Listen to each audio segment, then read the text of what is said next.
दोस्तों, संडे का कैप्सूल फिर स्मार्ट बोर्ड पे। द टेलीग्राफ, दुनिया भर का जाना माना अखबार, कुछ हफ्ते पहले की खबर है। अब आप ये बोलेंगे कि मेजर साहब कुछ हफ्ते की खबर है, आप इस बार हमें ये स्टोरी क्यों सुना रहे हैं, पहले सुनाते।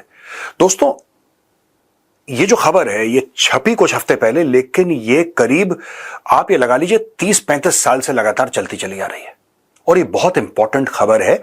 ये खबर है नार्को टेररिज्म की। पाकिस्तानी स्टेट किस तरीके से पैसे कमाता है, पाकिस्तानी फौज किस तरीके से अपने जर्नलों को अमीर बनाती है और किस तरीके से टेररिज्म को फंड करती है। चलिए इसके बारे में मैं आपको बताता हूं और दस्तावेज दे के प्रॉपर आपको डॉक्यूमेंट्स दिखा के आज मैं बताऊंगा कि हो क्या रहा है। टेलीग्राफ की खबर है दोस्तों, new opium capital of the world risks funnelling millions to terrorists. Poppy farms now cover thousands of hectares of Pakistan's restive Balochistan region. अब ये अफगानिस्तान है दोस्तों, ये अफगानिस्तान का इलाका है और यहां पे यानी कि ये बलूचिस्तान है, ये अफगानिस्तान है, ये अफगानिस्तान है, ये बलूचिस्तान है, ये ड्यूरन लाइन है, आगे जा रही है, ऊपर खैबर पख्तूनख्वा है जो पश्तूनों का इलाका है। ठीक है, ये बलूचिस्तान है। आप इधर देख लीजिए, इन इलाकों में फिर से पॉपी कल्टीवेशन बढ़ गया है। ओपियम यानी कि अफीम वहां पे भारी मात्रा में उगाई जा रही है। और आज की तारीख में Pakistan has become one of the top producers of opium, one of the top. Pakistan is overtaking Afghanistan as the primary source of the world's opium in a shift that could pour millions of dollars into the hand of terrorist groups and reshape security dynamics across the region. एक जमाने में अफगानिस्तान को माना जाता था opium production का बेताज बादशाह। लोग कहते थे साहब ये अफगानिस्तान में जो हो रहा है ना, ये कोई नहीं कर सकता, खुलेआम और दुनिया भर में सप्लाई हो रही है, खासतौर से यूरोप में। अफगानिस्तान को नीचे धकेल दिया और ऊपर चला गया है पाकिस्तान, और खासतौर से बलूचिस्तान के इलाके में। बलूचिस्तान का फायदा क्या है? एक तो अफगानिस्तान के बगल में है, दूसरी चीज यहां पे जमीन बहुत ज्यादा है बलूचिस्तान में।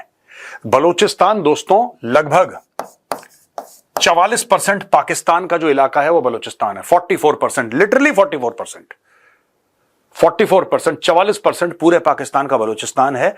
पॉपुलेशन ना के बराबर। बलूचिस्तान अकेला सूबा है पाकिस्तान का। आप 2-3 घंटे, कुछ ऐसे इलाके हैं 2-3-4-5 घंटे गाड़ी चलाते रहिए, आपको बंदा नहीं दिखेगा, कोई नहीं दिखेगा आपको। लगातार चलते रहे, गाड़ी चला रहे हैं आप, कोई नहीं आपको दिख रहा। जो शहर हैं, गांव हैं, आबादी वाले इलाके हैं, उनको छोड़ के आपको कई ऐसी जगह दिखेंगे जहां पे घंटों आप जा रहे हैं, आपको कोई। ये पूरे इलाके में, इस पूरे इलाके में, इस बेल्ट में पूरी की पूरी अफीम का कल्टीवेशन हो रहा है। Afghan poppy farmers have been driven across the border between the two nations by the Taliban's ban on growing the flower whose seeds contain the key ingredient in heroin. यानी कि जब आप उसको प्योरीफाई करते हैं तो उससे निकलती है heroin.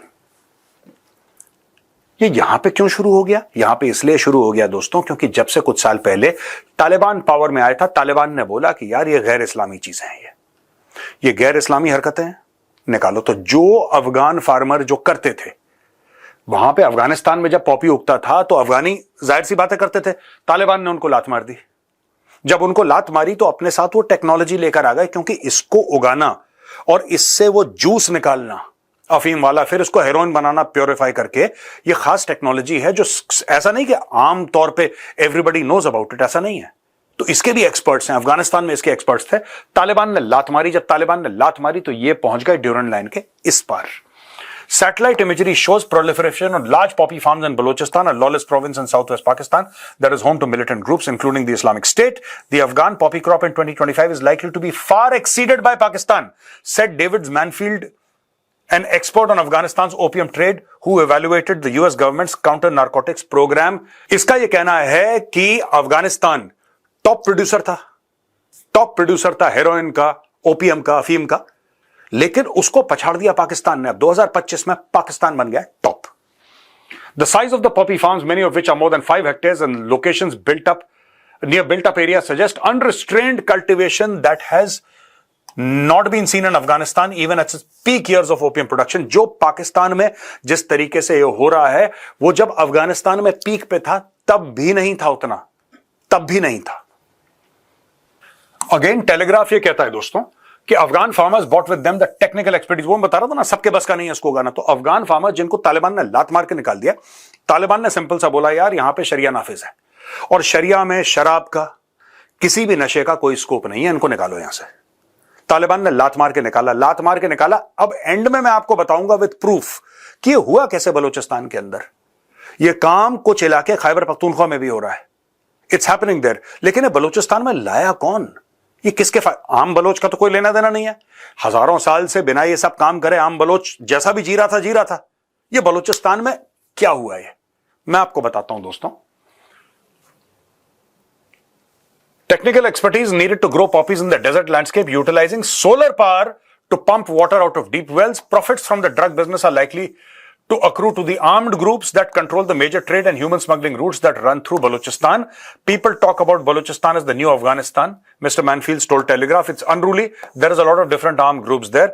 Balochistan is a powder keg even in the most calm of times with its combination of ethnic insurgents and Islamist militants, said Michael Kugelman.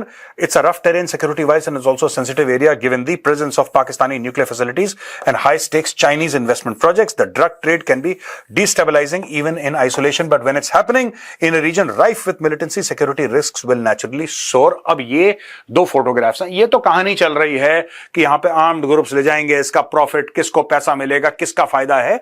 इसका एक इतिहास है दोस्तों, इसका एक इतिहास है। मैंने बोला कि आराम से घर पे आप संडे को बैठे हैं, चिल कर रहे हैं, रिलैक्स कर रहे हैं, मैं थोड़ा सा आपको इतिहास में ले जाऊंगा और आपको बड़ा मजा आएगा।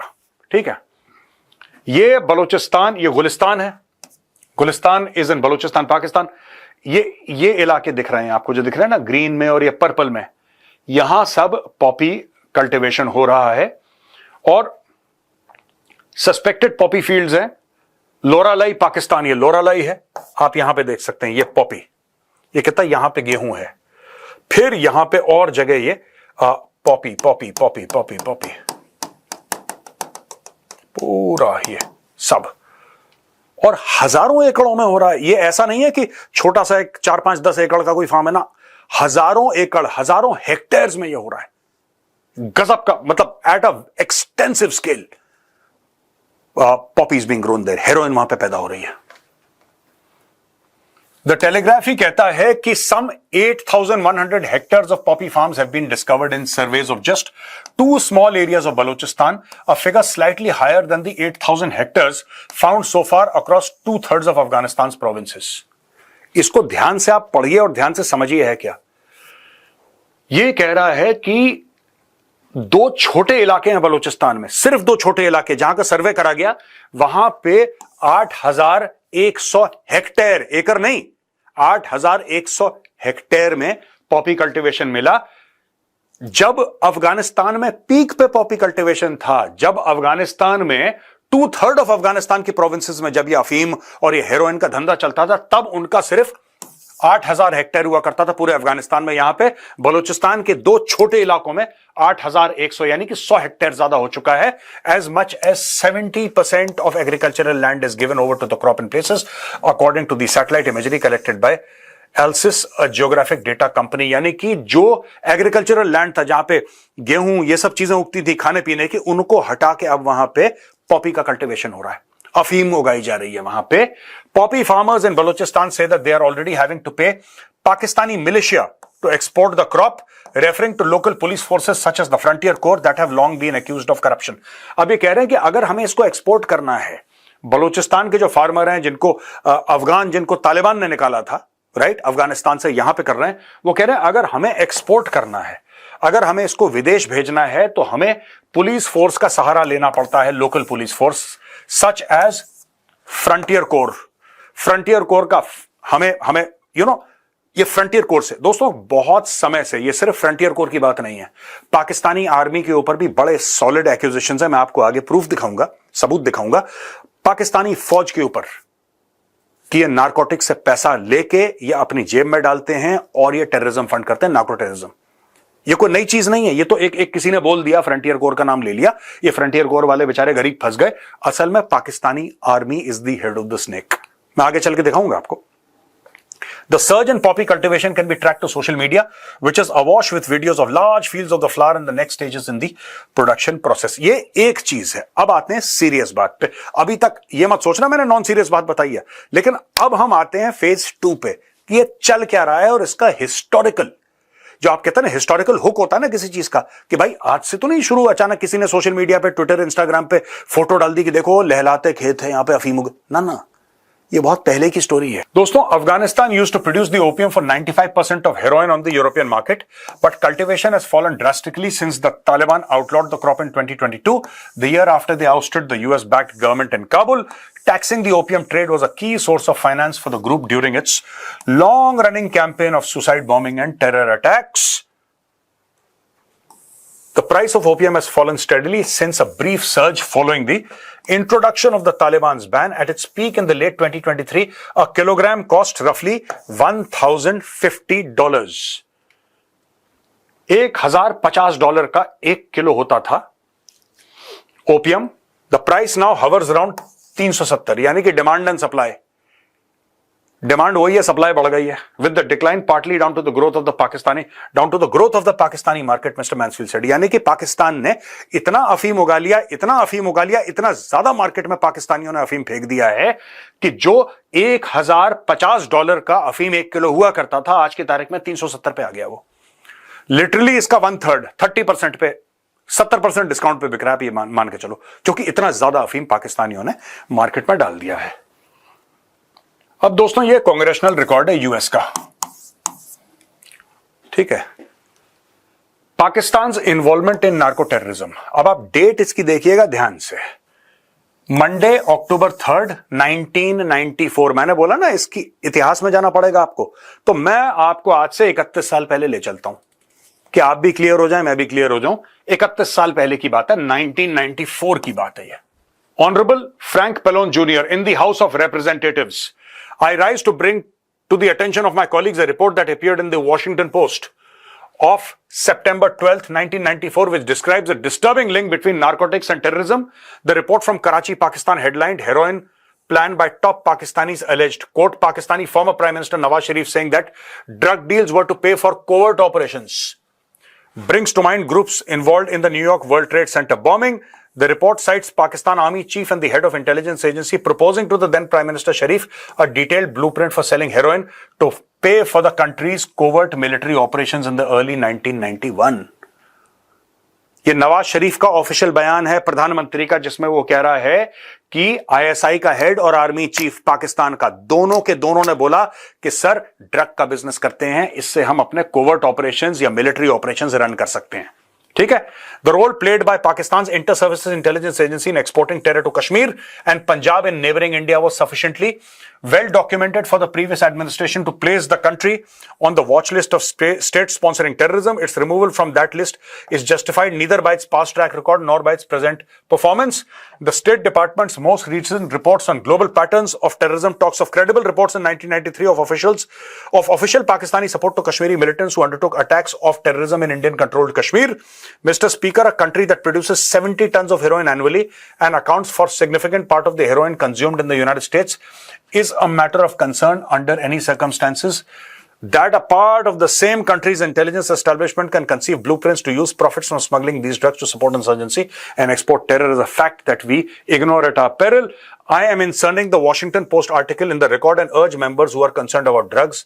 अब देखो, ये पूरा जो ट्रंप हल्ला कर रहा है ना, फेंटेनिल आ रहा है, ठीक है ना, फेंटेनिल आ रहा है, मैं चाइना के ऊपर टैरिफ लगा दूंगा, मैं वेनेजुएला की बोट के ऊपर मिसाइल कर नहीं रहा, वो वेनेजुएला ड्रग भेजता है, मारो मिसाइल इसके ऊपर, ये मारो. ओ भाई, जिसके साथ तूने व्हाइट हाउस में खाना खाया था, आसिम मुनीर, उसके बंदे कर रहे हैं ये.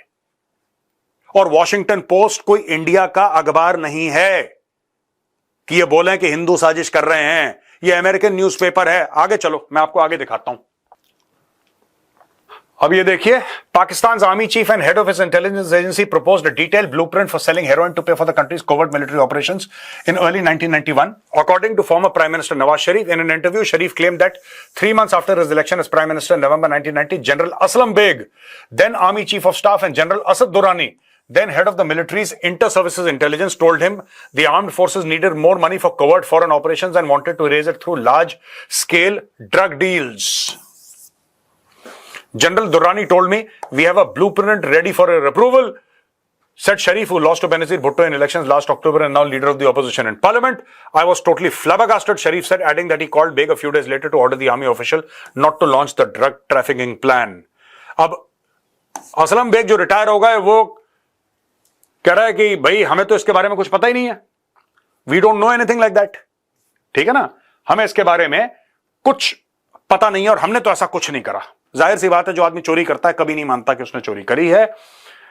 The interview with Sharif conducted at his home in Lahore in May was part of the broad investigation into narcotic trafficking in Pakistan. It marked the first time a senior Pakistani official has publicly accused the country's military of having contingency plans to pay for covert operations through drug smuggling. अच्छा, मैं आपको एक और चीज दिखाता हूं दोस्तों कि आपको बिल्कुल क्लियर हो जाए। दोस्तों, ये है वो आर्टिकल वॉशिंगटन पोस्ट का। ठीक है, मैंने आपको बोला था मैं विथ प्रूफ, आप जाके इंटरनेट पे चेक कर सकते हो। Washington post Pakistan army drug smuggling, आप सिर्फ ये डालना Washington post Pakistan army drug smuggling, ये गूगल पे आप डालो, आपको स्वयं पता लग जाएगा कि क्या स्टोरी है। Heroin plan by top Pakistani alleged, former prime minister says drug deals were to pay off for covert military operations.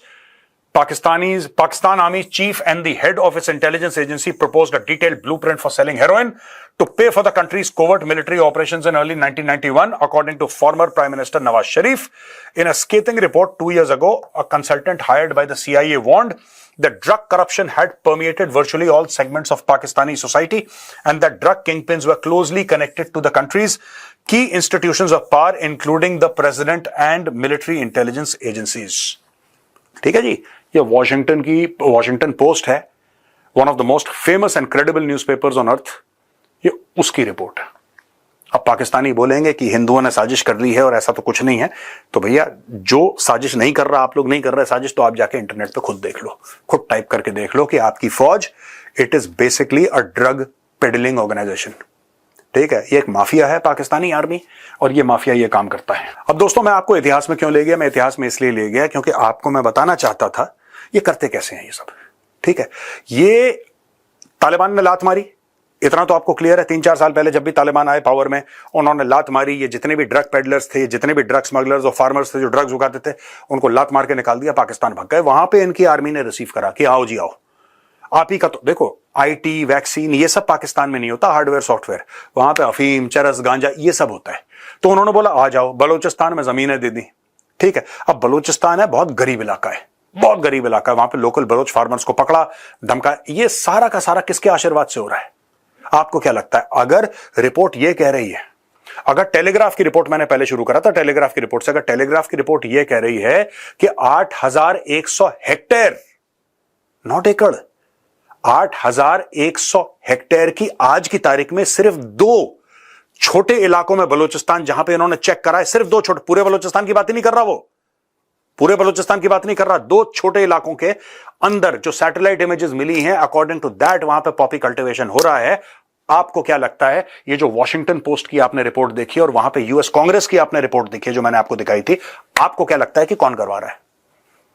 आपको फिर आप लोग कहते हैं ना पाकिस्तान गरीब है, फिर पाकिस्तान के पास पैसे कहां से आते हैं? जो कश्मीर के अंदर करता है, जो पहलगाम में अटैक करवाता है, ये करवाता है, वो करवाता है, उसके पास पैसे कहां से आते हैं? वो पैसे यहां से आते हैं।